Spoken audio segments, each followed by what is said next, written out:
주님께서 당신을 치료해 주십니다. 시작. 주님께서 당신을 치료해 주십니다. 할렐루야. 주님께서 하시면 못하실 일이 없습니다. 우리는 그 믿음으로 사는 것입니다. 오늘 추수감사주의를 맞이해서 성도의 감사라는 제목으로 은혜를 나누고자 합니다. 여러분, 1년 동안 베푸르신 하나님 은혜, 우리가 생각하고 감사를 드리는 아주 중요한 절기가 추수감사주일입니다.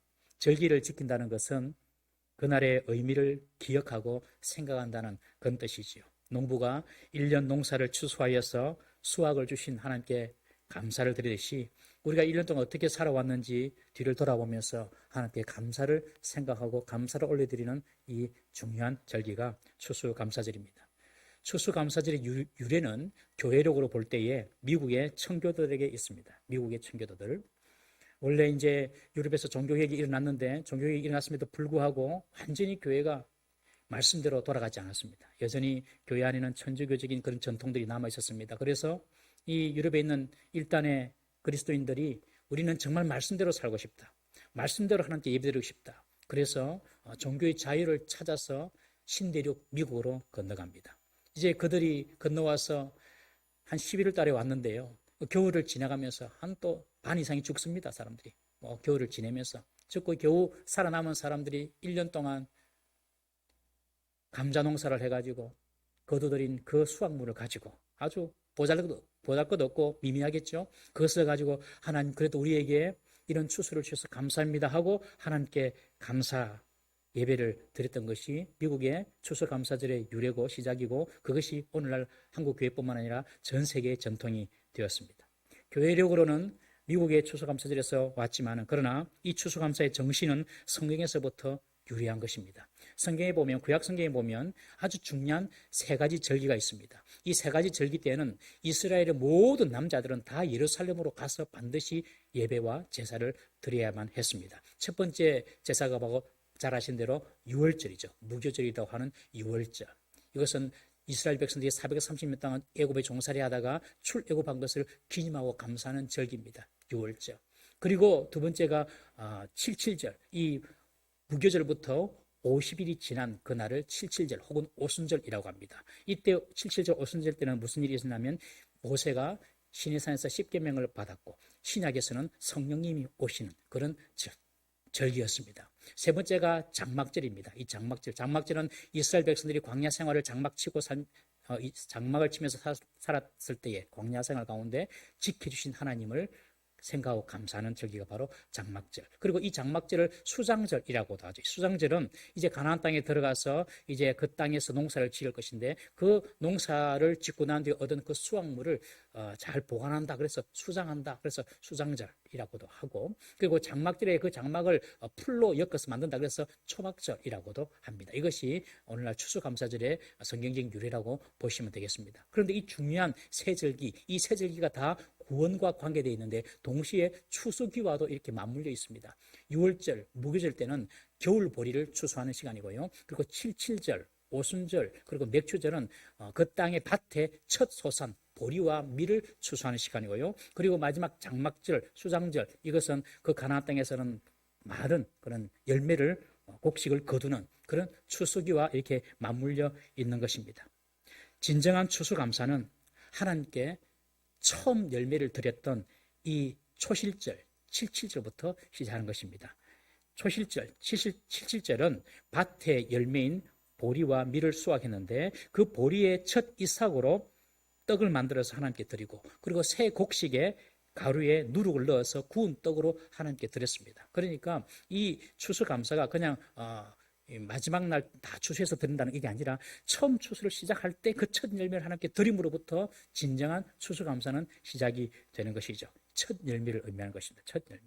여러분 첫 열매를 하나님께서 받으시기 기뻐하십니다. 그리고 첫 열매를 하나님께 드리고 감사할 때에 하나님께서 복 주심을 믿으시기 바랍니다. 우리 잠언 3장 9절 말씀 한번 읽어보겠습니다. 잠언 3장 9절 10절 말씀 한번 읽어봅니다. 시작. 내 재물과 내 소산물의 처음 익은 열매로 여호와를 공경하라. 그리하면 내 창고가 가득히 차고 내 포도즙 틀에 새 포도즙이 넘치리라. 내 모든 소산물, 재물, 수확물에 처음 걸 함께 드리면 하나님께서 창고가 가득히 하게 해주시고 그리고 포도즙 틀에 포도즙이 넘치게 해주겠다 약속하셨어요. 이것이 바로 추수감사의 시작입니다. 처음 것을 먼저 하나님께 드리는 것. 여러분 원종수 박사라는 분을 잘 아실 것입니다. 우리 만나보지 못했지만 아주 유명한 분이죠. 그분의 간증이 아주 유명합니다. 이 원종수 박사는 세계적인 암 전문입니다. 미국에서 이 원종수 박사를 암 대사로 위촉을 해가지고 이분이 말하는 것은 미국 학회가 인정하는 것이 되어버립니다. 이분이 지금 미국 오크우드라는 병원에서 지금 재직하고 계시는데요. 세계적인 암 전문입니다. 이분이 암에 대해서 이야기하는데 암이 왜 생기는가? 이분의 말씀입니다. 암은 하나님께서 만들어 놓으신 창조 질서가 파괴될 때 하나님께서 만들어 놓으신 창조 질서가 무너질 때에 암이 생긴다는 거예요. 그러니까 아무리 신앙이 좋고 믿음이 좋은 사람도 하나님의 창조 질서를 파괴하면 암이 올 수가 있는 겁니다. 여러분 암이 생기는 것은 신앙과 관계 있는 것이 아닙니다. 여러분들 우리나라의 기라성 같은 목사님, 옥하는 목사님, 하용조 목사님 다 암으로 세상을 떠나셨잖아요. 그러니까 이 신앙과 관계 있는 것이 아니라 하나님께서 만들어 놓으신 어떤 창조 원리를 위반하고 깨뜨리면 문제가 생긴다는 것이죠. 여러분 100층에 있는 사람, 100층 위에서 아무리 믿음이 좋은 사람이라고 뛰어내리면 죽습니까? 안 죽습니까? 죽습니다. 그것이 하나님의 만유인력의 창조 원리라는 것이죠. 그래서 그 창조 원리를 깨면 안 된다라고 이야기를 하면서 이분이 그런 말을 합니다. 모든 사람에게는 하루에 암세포가 6개에서 7개씩 계속 자란다는 거예요. 암세포 그냥 자랍니다.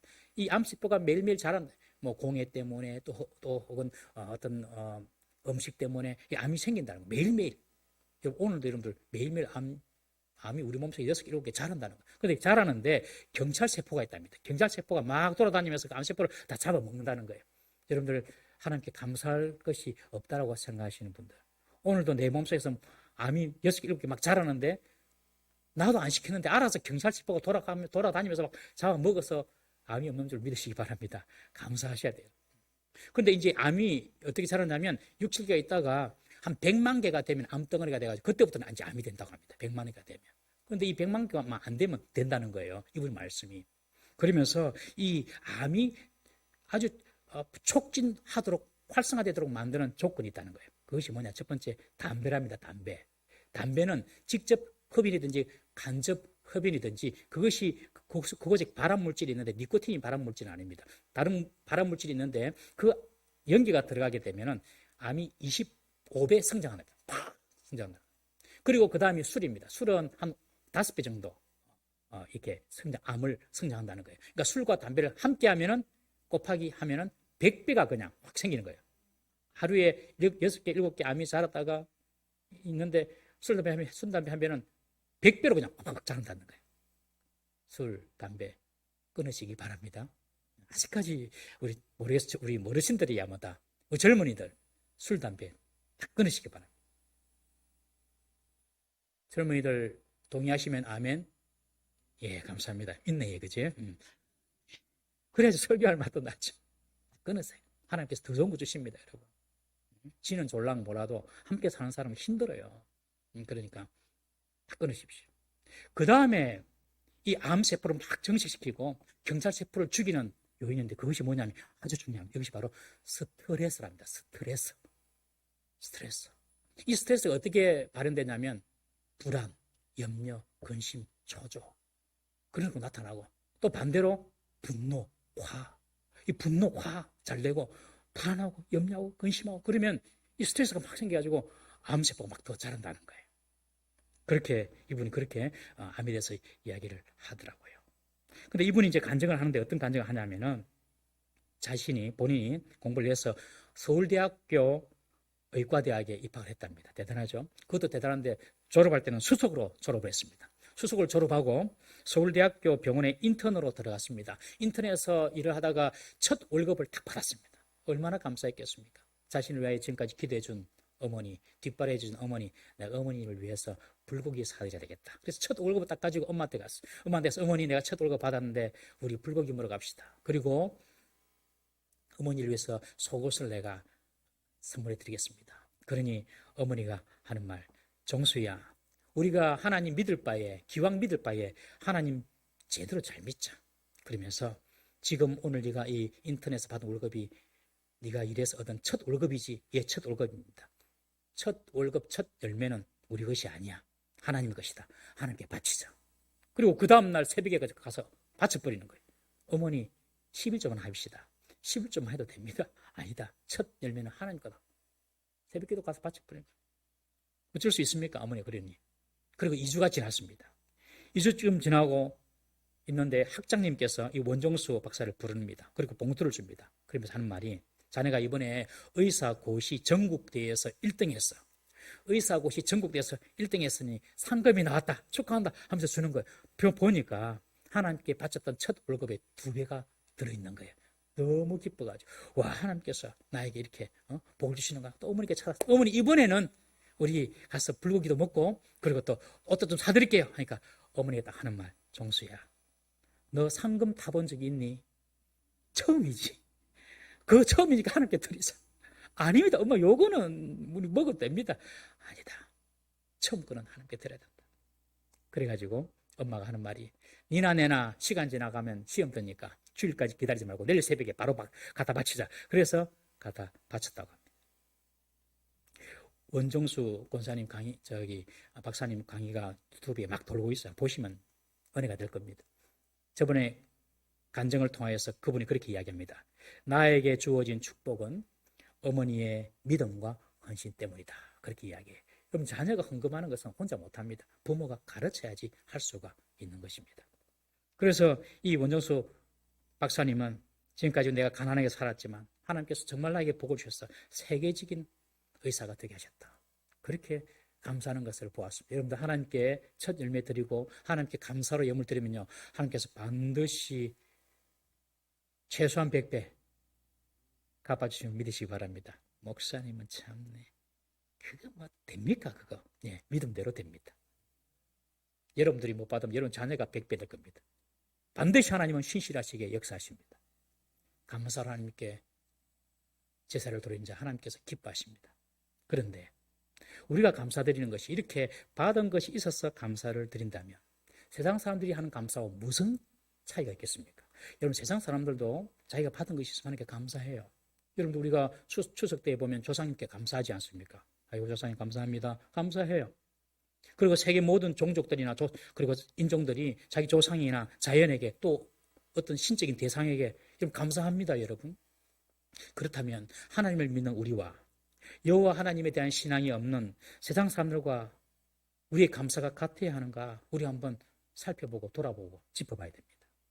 여러분, 성도의 감사는 하나님을 알지 못하는 사람과의 감사와 차원이 다른 감사인 것입니다. 성도의 감사는 어떤 감사가 되어야 되는가, 오늘 3가지 말씀드리겠습니다. 잘 기억하십시오. 첫 번째는 소유 때문에 하는 감사가 아니라 의미 때문에 하는 감사입니다. 한번 따라합시다. 소유 때문이 아니라 의미 때문에 하는 감사입니다.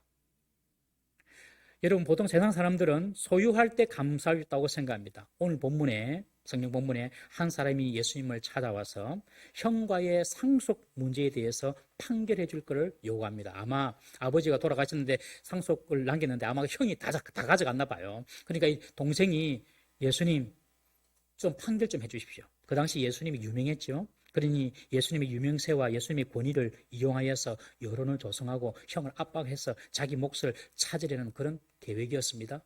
예수님, 제게 올 몫을 좀 찾아주세요. 당연한 것이니까 좀 찾아주세요. 그때 예수님께서 뭐라고 합니까? 16절 보십시오. 15절 보시면, 그들에게 이르시되 삼가 모든 탐심을 물리치라. 사람의 생명이 그 소유에 넉넉한 데 있지 아니하니라.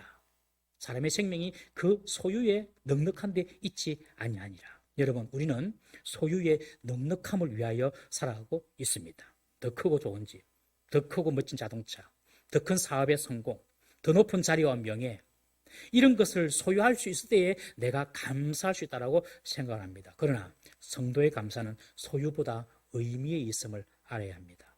어떤 사람은 더 많이 소유했는데 신앙을 떠나버려요.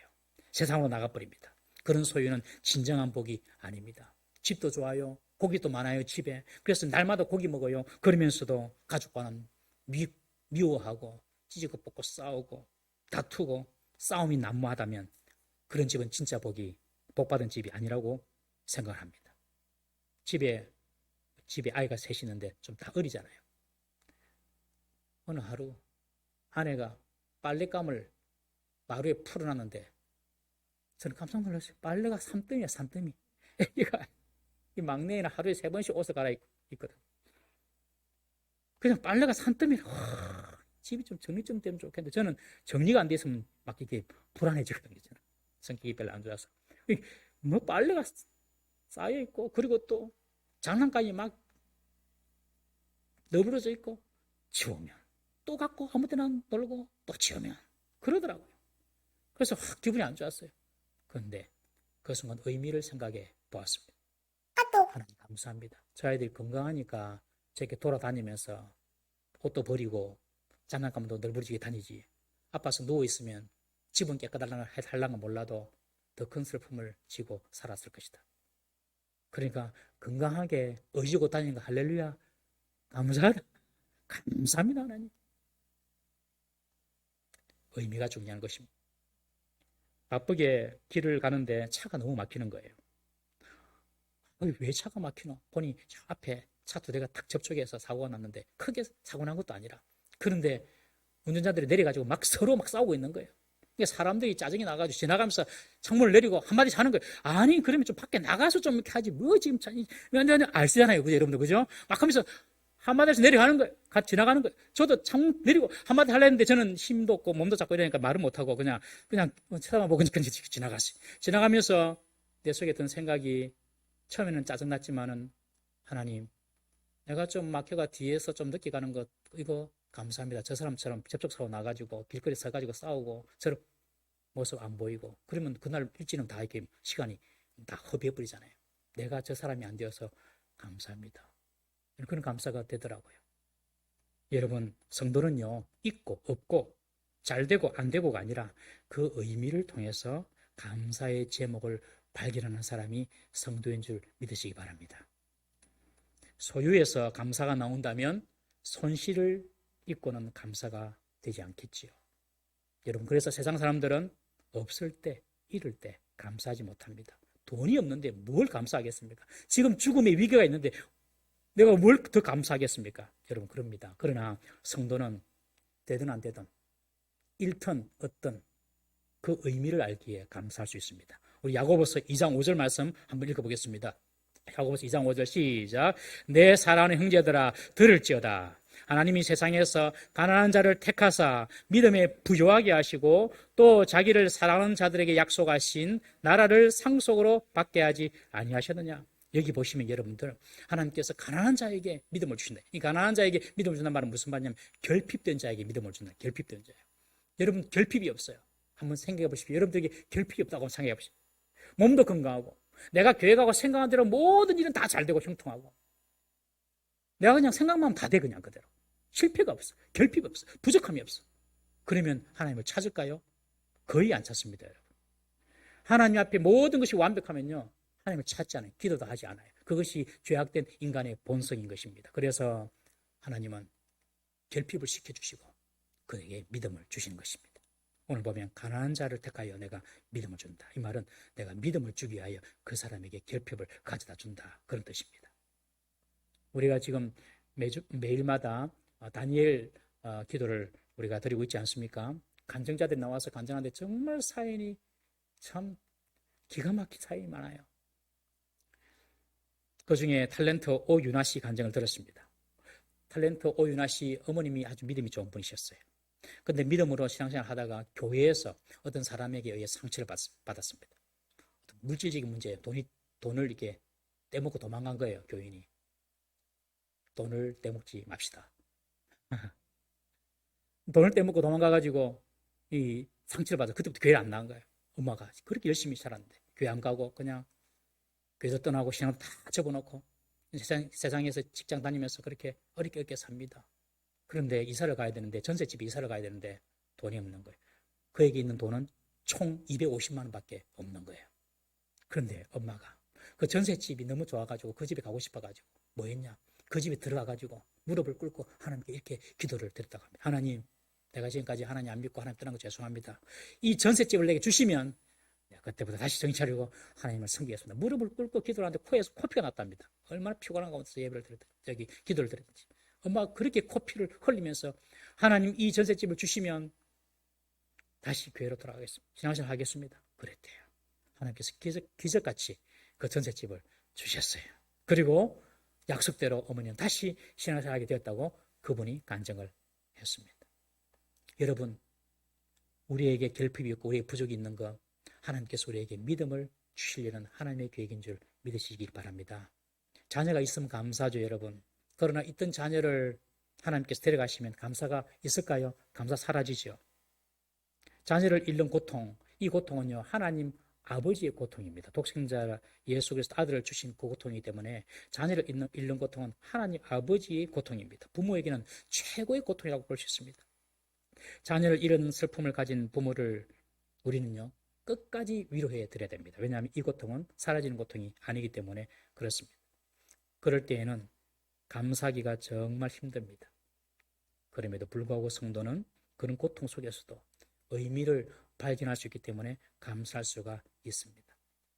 서울에 지구촌 교회가 있는데 그 지구촌 교회 원로 목사님 이동원 목사님. 이동원 목사님은 입만 열면 명설구가 나오는 목사님으로 유명한 분이거든요. 이동원 목사님인데 그 목사님의 아들이 있습니다. 둘째 아들이 있는데 이범 집사인데 이범 집사가 올해 10월 9일 날, 지난달 10월 9일 날 암투병 중에 별세에서 천국에 갔습니다. 미국 로스앤젤레스에서 살고 있었는데 둘째 아들이 죽었어요. 천국에 갔어요. 이 이동원 목사님이 장례식장에서 10가지 감사를 합니다. 마치 손양원 목사님께서 두 아들을 잃고 10가지 감사를 했듯이 본인도 10가지 제목을 적어서 감사하는 거예요. 한번 들어보십시오. 첫 번째 감사. 아들이 지독한 암의 통증에서 해방되어서 감사합니다. 두 번째 감사. 영광의 나라인 천국에 우리 아들이 입성한 것을 감사합니다. 세 번째. 유머가 많았던 아들 덕분에 이 땅에 살면서 내가 아버지로서 기쁨을 누린 것에 대해서 감사합니다. 네 번째, 단 한 번도 불평 없이 자랑만 하던 아내와 애교 덩어리 손자를 남겨주어서 감사합니다. 다섯 번째, 어려서 게임을 좋아하던 아들이 결국 게임의 회사 변호사가 된 것을 감사합니다. 여섯 번째, 아들의 고통을 통해서 예수님을 내어주신 하늘 아버지의 고통을 알게 하시니 감사합니다. 그리고 일곱 번째, 아들의 암투병을 통해서 수많은 암 환자의 고통과 연대할 수 있어서 감사합니다. 여덟 번째, 자식을 먼저 떠나보낸 수많은 부모의 고통을 알게 해주셔서 또한 감사합니다. 아홉 번째, 아들의 치유를 위해서 기도한 수많은 중보 기도자들과 한 지체가 된 것을 감사합니다. 마지막 열 번째, 아들이 간 천국. 지금까지는 천국 하면 그냥 저기 동그라미에 있는 어떤 세상, 내가 언젠가 갈 곳, 이렇게 생각했는데 아들이 간 그 천국이라고 생각하니 그 천국이 더 가까이 내게 소망되어 있어서, 소망할 수 있어서, 더 가까이 천국을 소망할 수 있어서 내가 감사합니다. 그렇게 10가지 감사를 드렸어요. 여러분, 성도는 이럴 때도 영적 의미를 발견할 수 있으므로 감사할 수 있는 사람인 줄 믿으시기를 바랍니다. 우리에게 지금 이런 것이 있습니까, 여러분? 하나님이 우리에게 영적인 의미를 주시려는 거예요. 그것을 발견하고 감사하면 하나님께서 반드시 회복의 기회를 주실 줄 믿으시기를 바랍니다. 두 번째 성도의 감사는요, 상황이 아니라 믿음 안에서 드리는 감사라는 것입니다. 잠언 3장 6절 말씀 보시면요, 한번 읽어봅시다. 시작. 너는 범사에 그를 인정하라. 그리하면 내 길을 지도하시리라. 다시 제가 읽어드릴게요. 너는 범사에, 이 말은 모든 일에 그를 인정하라. 이 말은 모든 일, 범사에 좋은 일 안 줄 모든 일이 다 하나님의 주권과 하나님의 통치와 하나님의 다스림 속에 있다는 것입니다. 그것을 인정하라는 거예요. 하나님을 인정하라는 거예요. 그러면 내 길을 지도할 것이다. 여러분, 하나님께서 우리의 상황을 통치하시고 우리의 상황을 이끌어 가신다면 지금 내가 원치 않는 고난과 어려운 가운데 있더라도 하나님은 그 가운데 은혜를 베풀어 주시는 분이신 줄 믿으시기를 바랍니다. 여러분, 올해 코로나 때문에 많이 힘들었죠.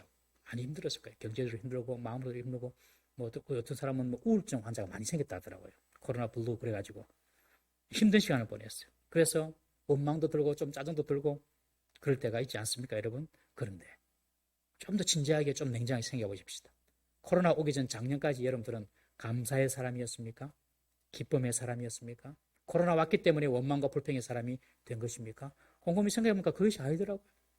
코로나 때문에 좀 더 원망이 많이 생기긴 했지만, 불평이 생기긴 했지만, 그렇다고 코로나가 없었다고 늘 해피하고 감사하고 하나님께 감사하면서 지냈던 그런 모습 아니더라고요. 여전히 과거에도 원망이 있었고 불평이 있었던 것이라고.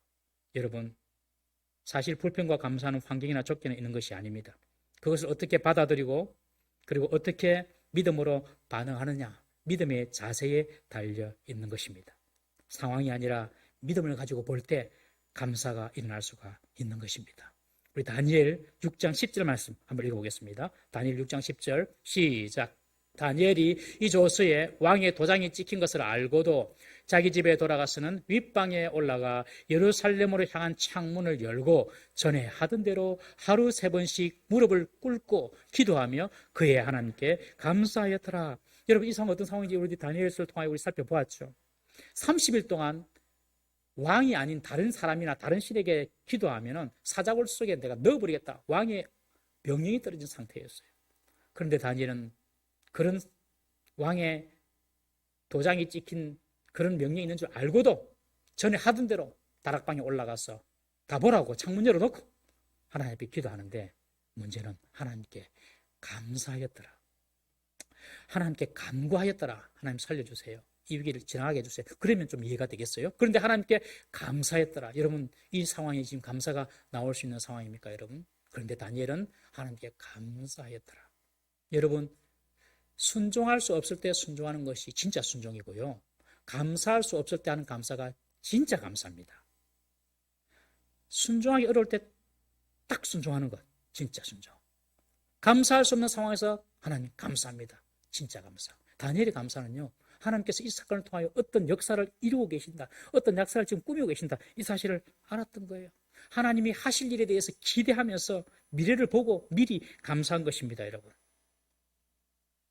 이번 다니엘 기도 중에 얼마나 우리가 간증하는 사람 통해서 아픈 사람이 많고 아픈 아이들이 많은 걸 우리가 봅니다. 거기에 또 이 김예랑이라는 배우가 있는데, 그 배우가 딸을 낳았는데 그 딸이 간질에 걸렸어요. 하나님, 왜 나에게, 우리 가족력이 있는 것도 아니고 남편이나 내나 다 건강한 집인데 이런 일은 왜 뇌병변이라고 하죠. 요즘에는 간질에 걸립니까?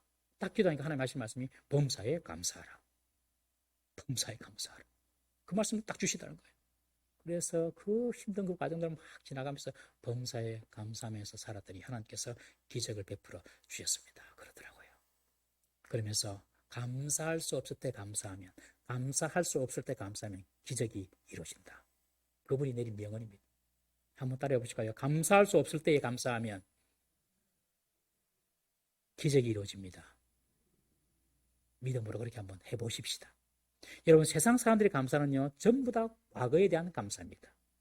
내게 이런 일이 일어났네, 이런 좋은 일이 생겼네, 그래서 감사해요. 그러나 성도의 감사는 미래를 보는 감사입니다. 믿음으로 감사하는 것입니다. 미리 감사하는 것이죠. 로마서 11장 35절 36절 말씀 한번 읽어보겠습니다. 시작. 누가 주께 먼저 드려서 갚으심을 받겠느냐. 이는 만물이 주에게서 나오고 주로 말미암고 주에게로 돌아감이라. 그에게 영광이 세세에 있을지어다. 아멘. 누가 주께 먼저 드려서 갚겠느냐. 35절에 먼저 드려서 갚겠느냐. 여러분, 성도의 감사는요, 미래를 보고 과거를 보는 것이 아니라 미래를 보고 아직까지 오지도 않았지만 미리 감사하는 것입니다. 먼저 감사하는 것입니다. 왜냐하면 모든 만물이 다 주님의 손에 있기 때문에 그렇습니다. 잘 되는 것, 흥하는 것, 형통하는 것, 망하는 것, 죽는 것도 다 주님의 손에 있기 때문에 하나님께서는 우리의 좋은 아버지시므로 내가 믿습니다 하고 미리 감사하는 것, 그것이 성도의 감사인 것입니다. 여러분, 아침에 눈을 뜨면 아직까지 무슨 일을 만날지 모르잖아요. 누구를 만날지 무슨 일 당할지 아무것도 모르는 하루를 시작하잖아요. 그때 눈을 뜨면 하나님께 먼저 감사하십시오. 하나님, 오늘도 나와 함께 해주실 것을 감사하고 나를 위하여 일하실 것을 감사합니다. 미리 감사하는 우리 성도 되시기를 바랍니다. 올해 살고 내년에 우리 살지 못했지만 하나님, 내년에도 올해보다 더 발전되고 더 축복 주실 줄 믿습니다. 하나님 감사합니다 하고 하나님께 먼저 미리 감사해 보세요. 이게 성도의 감사인 것입니다. 여러분들 10년 뒤, 20년 뒤 하나님께서 나에게 더 큰 복을 주실 것이다. 갈수록 나는 잘 될 것이다. 하나님 은혜 가운데 그런 믿음으로 여러분 감사해 보시기를 바랍니다. 하나님은 내가 계획하고 내가 소망한 것보다도 훨씬 더 좋게 우리의 미래를 준비하고 계십니다. 미리 먼저 믿음으로 감사하는 자에게 그 믿음대로 하나님께서 역사하실 것입니다. 그래서 성도의 감사는 과거에 대한 감사가 아니라 앞날에 대한 미래에 대한 감사인 것입니다. 세 번째 성도의 감사는 궁극적으로 이 땅에 유한한 것에 대한 감사가 아니라 영원한 것에 대한 감사입니다, 여러분. 이 땅에 유한한 것에 대한 감사가 아니라 영원한 것에 대한 감사다. 세상 사람들이 하는 감사는요, 여러분 잘 보십시오. 이 땅에서 잘 되고 잘 먹고 잘 사는 것, 그것이 바로 감사의 대상입니다. 학생이 좋은 학교 진학하면 감사합니다. 직장을 구하면 감사합니다. 연봉이 올라가면 감사합니다. 결혼을 잘하면 감사합니다. 자식이 잘 되면 감사합니다. 그런데 이 모든 것들은 다 이 땅의 이야기입니다. 이 땅의 이야기. 세상 사람들이 감사합니다. 우리도 물론 감사하죠. 그러나 거기 머무면 안 되는 것이죠. 우리 야고보서 4장 13절 14절 말씀 한번 보겠습니다. 시작. 들으라. 너희 중에 말하기를 오늘이나 내일이나 우리가 어떤 도시에 가서 거기서 1년을 머물며 장사하여 이익을 보리라 하는 자들아. 내일 일을 너희가 알지 못하는도다. 너희 생명이 무엇이냐? 너희는 잠깐 보이다가 없어지는 안개니라. 우리 한 번 더 읽을까요? 13절 한 번 더 읽습니다. 시작. 들으라. 너희 중에 말하기를 오늘이나 내일이나 우리가 어떤 도시에 가서 거기서 1년을 머물며 장사하여 이익을 보리라 하는 자들아. 내일 일을 너희가 알지 못하는도다. 너희 생명이 무엇이냐? 너희는 잠깐 보이다가 없어지는 안개니라. 1년 뒤를 계획하고 있느냐? 지금 사업에서 1년 뒤에 어떤 이익을 생각하고 있느냐? 너는 내일도 모르는 사람이야.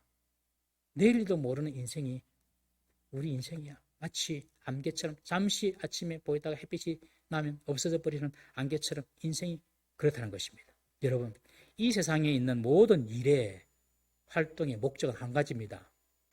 이익을 만드는 것입니다. 이익을. 더 많이 벌고 더 효과적이고 더 효율적으로 생산하여서 이익을 남기고자 합니다. 그러나 하나님은 그 모든 활동의 주체인 본질, 즉 생명을 보게 합니다. 이익을 목숨처럼 생각하는 사람들에게 목숨이 더 중요함을 생각하게 해주는 것입니다. 이 땅에서의 인생과 사람의 생명이라는 것이 마치 안개와 같이 잠시 보이다가 없어지는 것이라는 것을 지금 말씀해 주고 있어요. 오늘 본문에서 예수님은 자기에게 돌아올 유산을 찾아달라고 하는 그 사람에게, 즉 자기의 이익을 구하는 그 청년에게 한 비유를 들어서 말씀하십니다. 한 부자가 있었다. 그런데 그 해는 특별히 대풍년이 들어서 밭에 소출이 너무 많아서 쌓아둘 곡간이 없을 정도였다. 그래서 그 부자는 생각하기를 내가 곡간을 다시 헐고 더 큰 곡간을 내가 지어야 되겠다. 그리고 그 곡간 안에 내 모든 곡식과 내가 쓸 물건을 다 쌓아놓고 내가 살 것이다. 그러면서 자기 영혼에게 이렇게 말합니다. 내 영혼아, 여러 해 쓸 물건을 많이 쌓아두었으니 평안히 쉬고 먹고 마시고 즐거워하자. 이제 내 남은 인생은 쉬면서 먹으면서 즐기는 일밖에 남지 않았다. 그렇게 말하는 것입니다. 여러분, 이것이 바로 이 세상 일반적인 사람들이 추구하는 가치인 것입니다. 왜 성공하려고 하죠? 왜 열심히 일하죠? 더 즐기고 더 누리려고 하는 것입니다. 더 창고를 더 크게 지으려고만 하는 것이죠. 미국에서 목회할 때에 미국에 가신 많은 분들의 꿈 중에 하나가 뭐냐면 정원 달린 집입니다. 정원 달린 내 소유의 집을 얻는 것. 거기에 수영장이 있으면 더 좋고요. 정원 달린 집. 그것을 하우스라 해요. 아무 집이나 하우스를 안 하고 정원 달린 멋진 집, 하우스를 하는데 이민 간 분들이 얼마나 고생합니까? 고생하면서 내 이름으로 된 집을 얻는 것이 그것이 정말 로망이고 꿈입니다. 그래서 아침부터 저녁까지 세탁소 일을 하면서 혹은 야채 상점에서 고생을 하면서 일을 합니다. 그리고 자기 집을 또 장만합니다. 그러면 다 교인들이 축하를 해줍니다. 근데 안타까운 것은 그렇게 열심히 일을 해가지고 나중에 병을 얻어가지고 일찍 돌아가신 분들이 참 많더라고요. 여러분, 지금 우리들의 인생 목표가 이런 것 아닙니까? 더 이익을 많이 남기고 그래서 창고 더 크게 짓고 편하게 먹고 살고자 한 것 아닙니까, 여러분? 이것이 잘못되었다는 말이 아닙니다. 이것은 인간의 본능입니다, 본능. 그러나 본능 때문에 본질적인 것을 놓쳐서는 안 된다는 것이죠. 지금 그 부자에게 하나님께서 말씀하십니다. 어리석은 자여, 오늘 밤에 내 영혼을 도로 찾으리니 너희의 준비한 것이 누구의 것이 되겠느냐. 여러분, 이 땅에 한시적인 것을 소유하는 것이 아니라 영원한 것을 소유하는 것, 그것이 바로 진짜 복임을 믿으시기를 바랍니다. 이익을 구하는 본능이 아니라 영혼에 대한 본질을 추구하는 삶, 그런 삶, 그리고 그 영혼의 문제를 해결받은 사람, 그 사람이 진짜 복된 사람인 것입니다. 우리 베드로전서 1장 24절 25절 말씀 한번 읽어보겠습니다. 시작. 그러므로 모든 육체는 풀과 같고 그 모든 영광은 풀의 꽃과 같으니 풀은 마르고 꽃은 떨어지되 오직 주의 말씀은 세세토록 있도다 하였으니 너희에게 전한 복음이 곧 이 말씀이니라. 모든 육체가 풀과 같다는 거예요. 잘난 육체도 있고 못난 육체도 있어요. 여러분들 육체 보면서 내 육체가 내 몸이 왜 이랬노? 그럴 때 있죠, 여러분. 내 못난 육체도 여러분들 다 풀처럼 시들 거예요. 내 잘난 육체도 다 풀처럼 시들 거예요. 여러분, 시들고 없어진 것 가지고 우쭐거릴 필요가 없는 것입니다. 좀 못났다고 죽을 생각 추워도 하지 마시기 바랍니다. 여러분. 잘났다고 우쭐거리지도 마십시오. 여러분. 세상에 그리고 모든 영광은 풀의 꽃과도 같은 것입니다. 잠시 피다가 지는 꽃과 같은 것이다. 그러므로 이 땅의 영광, 꽃과 같은 영광에 목숨을 걸지 말라는 것입니다. 여러분, 요새 지금 시기쯤 제일 스트레스 받는 사람이 누군지 아십니까? 우리 고3들. 저 고3들 시험 치고 막 그러잖아요. 고3을 둔 부모님들도 스트레스 많이 받을 거예요. 아주 예민할. 고3들 있으면 이야기합니다, 여러분. 대학 내가 원하는 곳에 못 가도 인생 망가지는 것 절대 아닙니다. 여러분들의 인생을 복되게 할 가능성은 얼마든지 여러분들 앞에 열려 있습니다. 이 말은 공부 대충 해라, 이 말은 아닙니다, 여러분. 그것이 전부가 아님을 살고 더 본질적인 것이 있다는 것을 기억하고 그 더 본질적인 것을 붙잡고 살아가는 것입니다. 우리 고3을 둔 부모님은 오늘 집에 가시면 괜찮다. 꼭 네가 원하는 데 못 가도 괜찮다. 본질이 아니다. 최선을 다하면 된다. 라고 한번 격려해 주시기 바랍니다. 그럼 자녀들이 막 여러분들 힘을 얻습니다.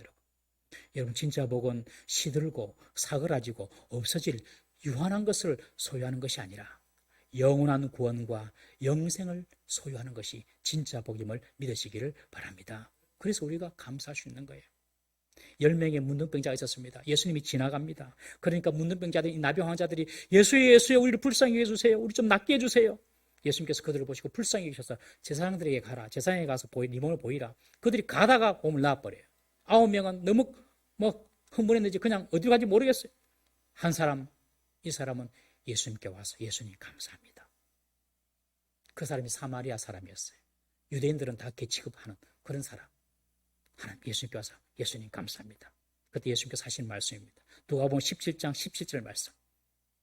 에서 19절 한번 다 같이 읽어봅니다. 시작. 예수께서 대답하여 이르시되 10사람이 다 깨끗함을 받지 아니하였느냐? 그 9은 어디 있느냐? 이 이방인 외에는 하나님께 영광을 돌리러 돌아온 자가 없느냐 하시고 그에게 이르시되 일어나 가라. 내 믿음이 너를 구원하였느니라. 예수님께 와서 감사하는 이 사마리아 문둥병 환자에게 예수께서 말씀하십니다. 네 믿음이 너를 구원했다. 나머지 9명은 몸은 다 나았어요. 그러나 그 영혼이 구원받지는 못했던 것입니다. 여러분, 몸은요 아프다가도 나을 수도 있습니다.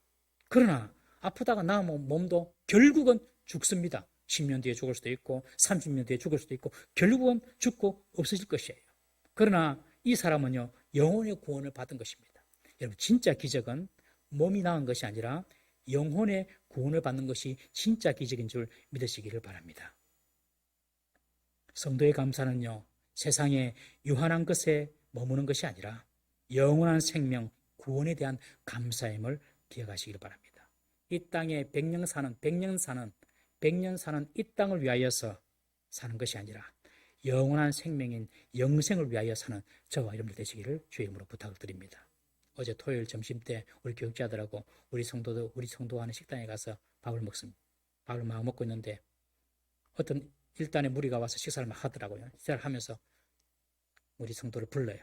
그리고 막 무슨 이야기 하는 거예요. 우리는 밥 먹으면서 막 들으려고나 한 건 아니지만 들리더라고요.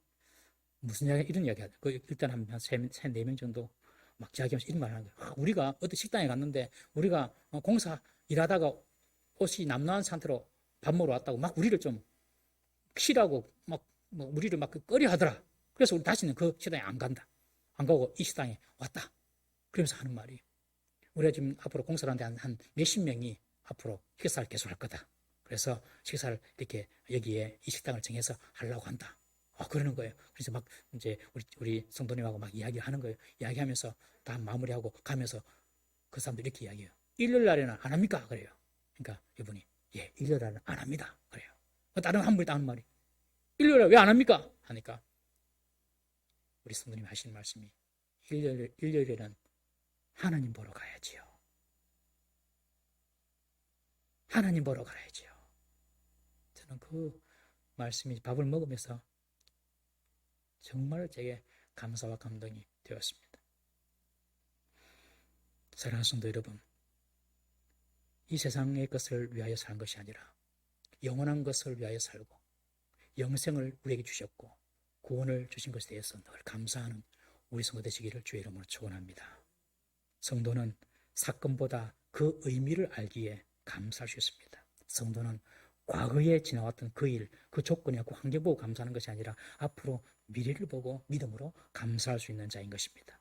성도는 이 땅에 속한 유한한 것이 아니라 영원한 것을 얻었고 받았기 때문에 그에 대해서 감사할 수 있는 사람이 성도인 것입니다. 추수감사주의를 맞이해서 성도로서 하나님께 감사드리는 우리 성도 되기를 주의 이름으로 축원합니다. 다 같이